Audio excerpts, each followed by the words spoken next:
ಇವತ್ತು ನಾವು ಸೋಯಾ ಕರಿ ಮಾಡ್ತಾಯಿದ್ದೀವಿ. ಸ್ಪೆಷಲ್ ಸೋಯಾ ಕರಿಲಿ ಹೋಟೆಲಲ್ಲಿ ಏನು ಆ್ಯಡ್ ಮಾಡ್ತಾರೆ ಅನ್ನೋದು ಭಾಳ ಇಂಪಾರ್ಟೆಂಟ್ ಆಗ್ತದೆ. ಯಾಕಂದರೆ ನೀವು ಮನೆಯಲ್ಲಿ ಮಾಡಿದ್ದು ಮತ್ತು ಹೋಟೆಲಲ್ಲಿ ಮಾಡಿರೋದು ರೀತಿ ಚೇಂಜ್ ಆಗಿರುತ್ತೆ. ಬಟ್ ಟೇಸ್ಟಲ್ಲಿ ಸ್ವಲ್ಪ ನಿಮಗೆ ಚೇಂಜಸ್ ಕಾಣಿಸುತ್ತೆ. ಸೊ ಹೀಗಾಗಿ ಹೋಟೆಲಲ್ಲಿ ಯಾವ ರೀತಿ ಮಾಡ್ತಾರೆ, ನೀವು ಮನೆಯಲ್ಲಿ ಏನು ತಪ್ಪು ಮಾಡ್ತಿದ್ದೀರಿ ಅನ್ನೋದನ್ನು ಮೊದಲು ಕರೆಕ್ಟಾಗಿ ನೋಡ್ತಾ ಬನ್ನಿ.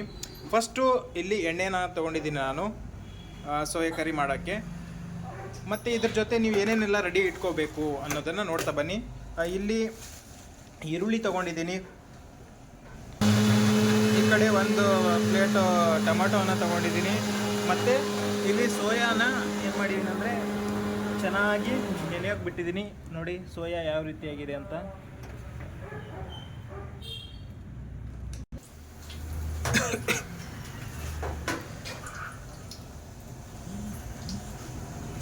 ನೋಡಿ ಇದಕ್ಕೆ ಕರಿಬೇವು ಸೊಪ್ಪನ್ನು ಆ್ಯಡ್ ಮಾಡಿದ್ದೀನಿ.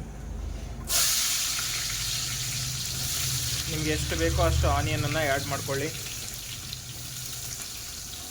ಇದರಲ್ಲಿ 2 ಕರಿ ಮಾಡ್ತೀವಿ. 2 ಕರಿ ಮಾಡೋ ಸಲುವಾಗಿ ಒಂದು ಫುಲ್ ಪ್ಲೇಟನ್ನು ಈರುಳ್ಳಿ ತೊಗೊಂಡಿದ್ದೀನಿ. ಚೆನ್ನಾಗಿ ಆನಿಯನನ್ನು ಫ್ರೈ ಮಾಡ್ಕೊಳ್ಳೋಣ. ಆನಿಯನ್ ಫ್ರೈ ಆದಮೇಲೆ ಇದಕ್ಕೆ ಸ್ವಲ್ಪ ಟೊಮೊಟೊನ ಆ್ಯಡ್ ಮಾಡ್ತಾ ಬರೋಣ. ಆಮೇಲೆ ಚೆನ್ನಾಗಿ ಆನಿಯನ್ ಫ್ರೈ ಆಗಲಿ 1-2 ನಿಮಿಷ. ಇವಾಗ ಆನಿಯನ್ ಚೆನ್ನಾಗಿ ಫ್ರೈ ಆಗಿದೆ. ಇವಾಗ ನೀವೇನು ಮಾಡ್ತೀರಾ, ಯೂಶ್ವಲಿ ಟೊಮೊಟೊನ ಹಾಕ್ತೀರಾ. ಟೊಮೊಟೊ ಹಾಕೋಕ್ಕಿಂತ ಸ್ವಲ್ಪ ನಾನು ಇವತ್ತು ಏನು ಮಾಡಿದ್ದೀನಿ ಅಂದರೆ ಇದಕ್ಕೆ ಮಿಕ್ಸಿ ಹಾಕ್ಕೊಂಡಿದ್ದೀನಿ. ಟೊಮೊಟೊನ ಇಲ್ಲಿ ಚೆನ್ನಾಗಿ ಗ್ರೇವಿ ಮಾಡ್ಕೊಂಡಿದ್ದೀನಿ. ಇದನ್ನು ಇವಾಗ ಆ್ಯಡ್ ಮಾಡೋಣ.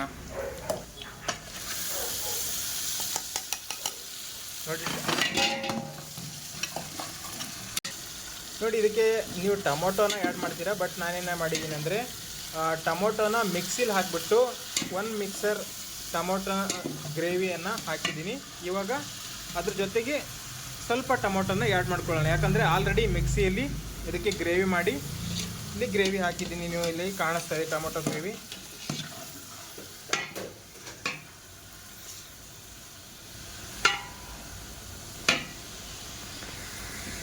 ಈಗ ಟೊಮೊಟೊ ಚೆನ್ನಾಗಿ ಫ್ರೈ ಬಿಡಿ.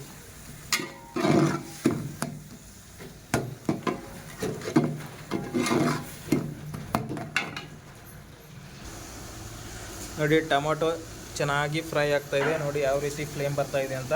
ಇವಾಗ ಏನು ಮಾಡ್ತೀನಿ ಅಂದರೆ ಇದಕ್ಕೆ ಸ್ವಲ್ಪ ಮೊಸರನ್ನು ಆ್ಯಡ್ ಮಾಡ್ತೀನಿ ನಾನು. ಯಾಕಂದರೆ ಸ್ವಲ್ಪ ಟೇಸ್ಟ್ ಚೆನ್ನಾಗಿ ಕೊಡುತ್ತೆ ಮೊಸರು. ಇದಕ್ಕೆ ಮೊಸರನ್ನು ಹಾಕ್ತಾಯಿದ್ದೀನಿ 1 ಸ್ಪೂನು. ನಿಮಗೆ ನಿಮ್ಮ ಅಡುಗೆ ತಕ್ಕಂತೆ ನೀವು ಕೂಡ ಮೊಸರನ್ನು ಆ್ಯಡ್ ಮಾಡ್ಕೊಳ್ಳಿ. ಇದು ಆಪ್ಷನಲ್ಲು, ನೀವು ಬೇಕಂದರೆ ಹಾಕ್ಕೋಬೋದು, ಬೇಡ ಅಂದರೆ ನೋ ಪ್ರಾಬ್ಲಮ್.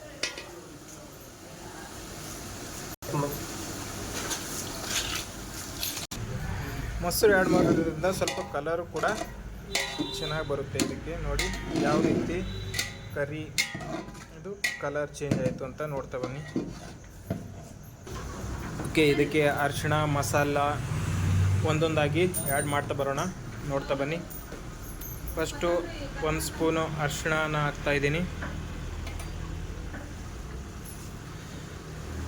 ಚಿಲ್ಲಿ ಪೌಡರ್, ಅದ್ರ ಜೊತೆಗೆ 1 ಸ್ಪೂನ್ ಚಿಲ್ಲಿ ಪೌಡರ್ ಹಾಕ್ತಾಯಿದ್ದೀನಿ. 2 ಸ್ಪೂನ್ ಸ್ವಲ್ಪ ಮೇಲೆ ನಿಮಗೆ ತಕ್ಕಂತೆ ನೀವು ಉಪ್ಪು ಖಾರನ ನೋಡ್ತಾ ಬನ್ನಿ. ಸಾಲ್ಟು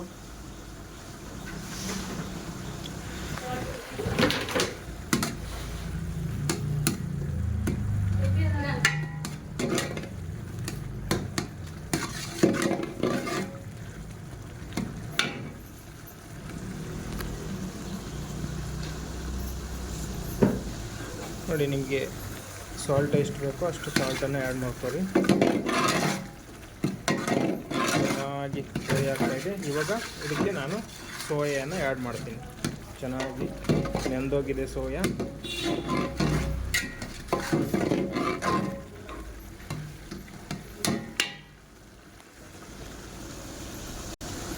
ನಾವು ಫಿನಿಶಿಂಗ್ ಯಾವ ರೀತಿ ಕೊಡ್ತೀವಿ ಅನ್ನೋದನ್ನು ಅದು ನೋಡ್ತಾ ಬನ್ನಿ. ಯಾಕಂದರೆ ಫಿನಿಶಿಂಗ್ ಕೊಡೋದು ಭಾಳ ಇಂಪಾರ್ಟೆಂಟ್ ಆಗುತ್ತೆ. ಟೇಸ್ಟ್ ಅಲ್ಲೇ ಇರೋದು ಮೇನು. ಯಾಕಂದರೆ ಇದು ಮಸಾಲ ಹಾಕಿದ್ಮೇಲೆ ಲಾಸ್ಟಲ್ಲಿ ಕೆಲವೊಬ್ಬರು ಒಂದೊಂದು ಐಟಮ್ ಮಿಸ್ ಮಾಡ್ತಾರೆ. ಸೊ ಹೀಗಾಗಿ ಅಲ್ಲಿ ಸ್ವಲ್ಪ ಟೇಸ್ಟಲ್ಲಿ ಕಮ್ಮಿ ಆಗುತ್ತೆ. ಸ್ವಲ್ಪ ನೀರನ್ನು ತೊಗೊಂಡಿದ್ದೀನಿ ನಾನು, ಜಾಸ್ತಿ ಏನಿಲ್ಲ. 1 ಲೀಟ್ರ್ ಅಷ್ಟು ನೀರು ಹಾಕಿದ್ದೀನಿ. ಓಕೆ,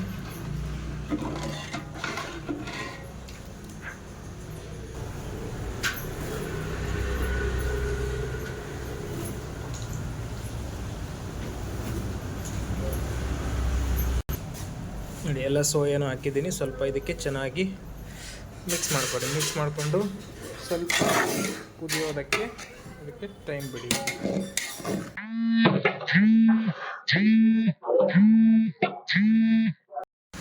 ಇಲ್ಲಿ ಸೋಯಾ ಯಾವ ರೀತಿ ಆಗಿದೆ, ಎಲ್ಲ ಬಿಡಿ ಬಿಡಿ ಆಗಿದ್ದಾವೆ. ಸ್ವಲ್ಪ ಇದಕ್ಕೇನು ಮಾಡ್ತೀನಿ ಅಂದರೆ ನಾನು ಒಂದು ಕೈಯಷ್ಟು ಕಡಲೆ ಹಿಟ್ಟನ್ನು ಮಿಕ್ಸ್ ಮಾಡ್ಕೊತೀನಿ. ಇಲ್ಲಿ ನೋಡ್ಬೋದು, ಇಲ್ಲಿ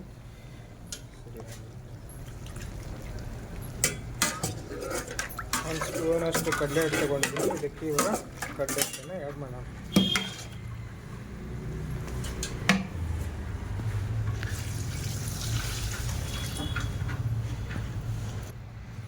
ಓಕೆ, ಚೆನ್ನಾಗಿ ಮಿಕ್ಸ್ ಮಾಡಿ. ಗ್ಯಾಸ್ ಸ್ವಲ್ಪ ಫಾಸ್ಟ್ ಮಾಡಿ.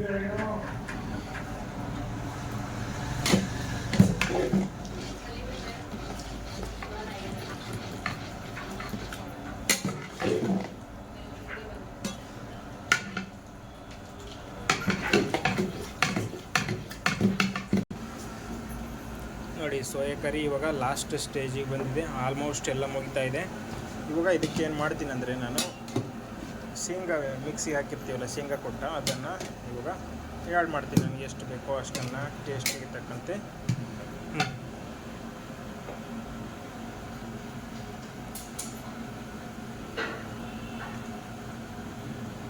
ಒಂದು 1/4 kg ನಾನು ಆ್ಯಡ್ ಮಾಡ್ಕೊಂಡಿದ್ದೀನಿ. ನೀವು ನಿಮ್ಗೆ ಎಷ್ಟು ಬೇಕೋ ಅಷ್ಟು ಆ್ಯಡ್ ಮಾಡ್ಕೊಳ್ಳಿ.